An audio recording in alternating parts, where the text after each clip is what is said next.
Hello, Beams had another update. This one isn't as big as the last, understandably enough, but it makes up for it by doing some really excellent stuff. I'll explain more about this car in a second, but first the track. This is the automation test track, and it's finally had a much-needed remaster.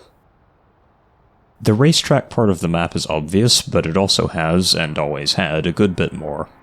For instance, the various mountain roads, some gravel, some asphalt, and the airstrip if you want to crash into a fence at 180 miles per hour.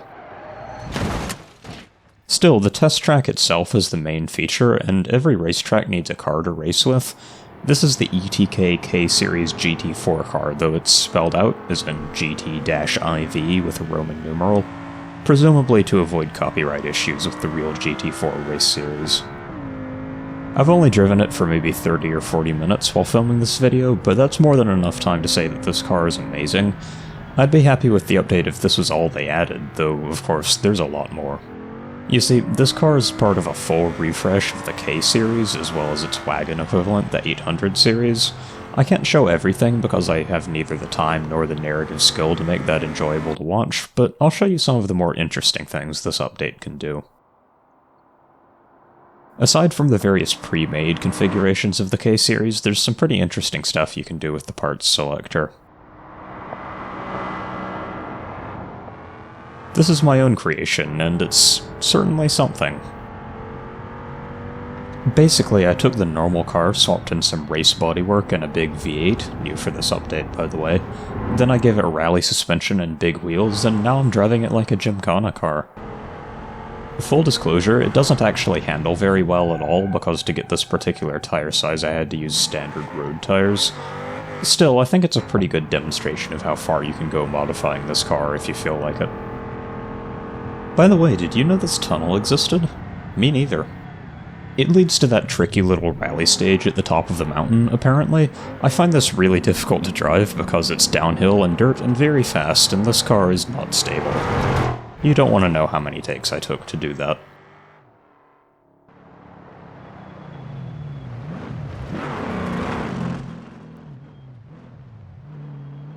An interesting part of this update is that there are several body kits for the K-Series.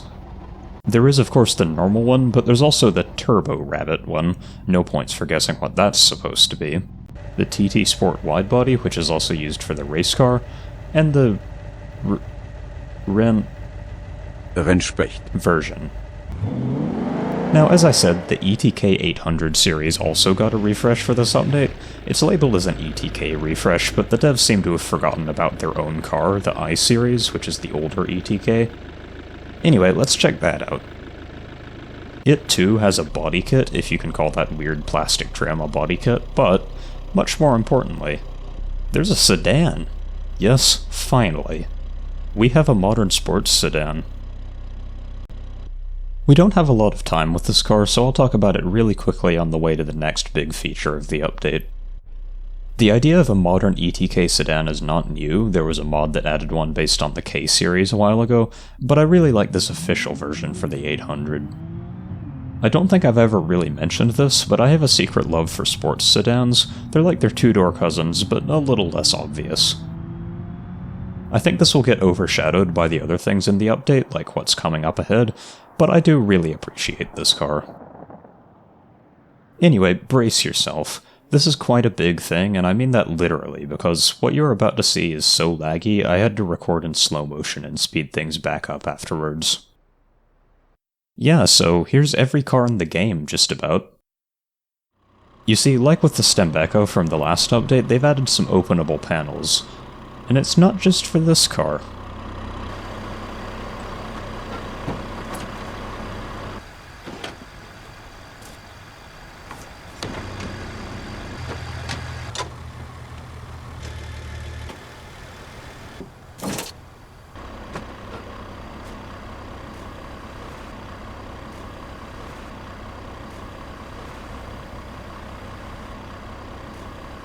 Yeah, that might be one of my favorite things I've ever recorded.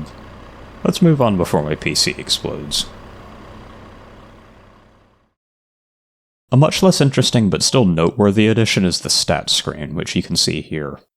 It seems to need some work because, just to list a few things, The times in each map are inconsistent between sections.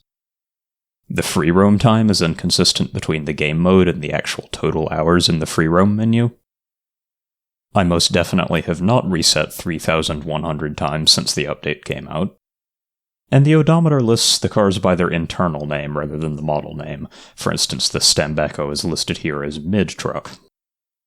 You'd think it only listing 11 cars here would be another issue given the last scene, but I'm not entirely sure. As you can see here, I used the world editor to place most of those cars when it got laggy.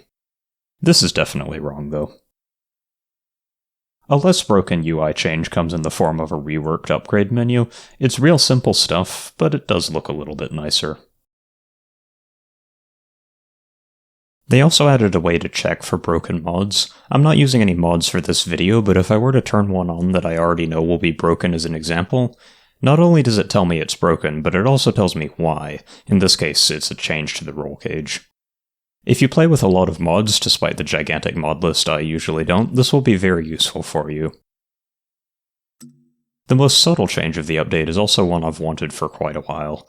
When I recorded the soapbox video you're seeing right now, the sounds in the very chopped up scintilla I used were still muffled like it was a full interior. This should be fixed now. Let's tear apart one of the ETKs to demonstrate.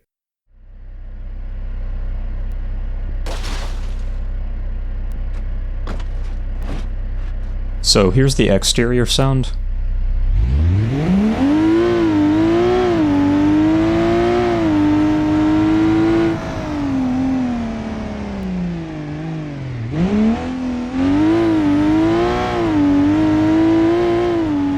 Here's the regular interior sound.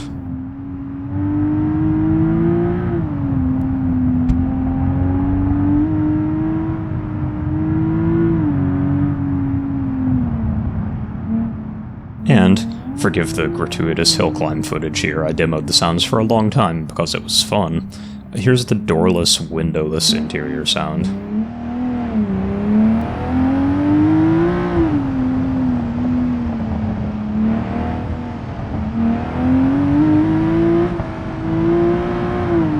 The difference is subtle, but I think it adds a lot. Also, sort of a side note about this particular car.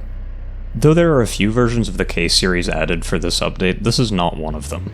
It was reworked, sure, but it's been in the game for many years, and as such, I have quite a bit of nostalgia for it. Before I became the world-famous YouTuber you know now, yeah, I wish, I was just some guy trying to run Beam on an aging laptop with absolutely no driving-related peripherals. I drove the lap you're seeing now on a Logitech wheel and pedals with an Xbox controller that I now only use to move the camera for B-roll shots or third-person view, with some fairly expensive Sennheiser headphones and a nice podcast mic to record a voiceover into afterwards. Those last two don't matter for the driving, but the point is, I've come a long way, and 4 or 5 years ago I was using a keyboard and mouse, and Beam wasn't always as pleasant to drive in as it is now.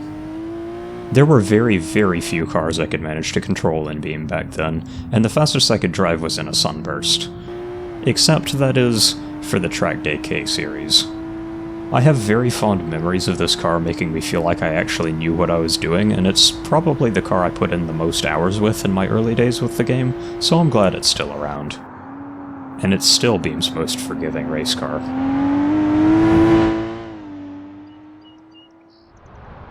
And so, we're back where we started. I guess I'm supposed to review the update now like I did in the last update video, and it's probably no surprise that I absolutely love 0.28. The K-Series has always been one of my favorite cars in Beam because I really like modern sports cars, and the refresh gives me a much-needed excuse to start using it more.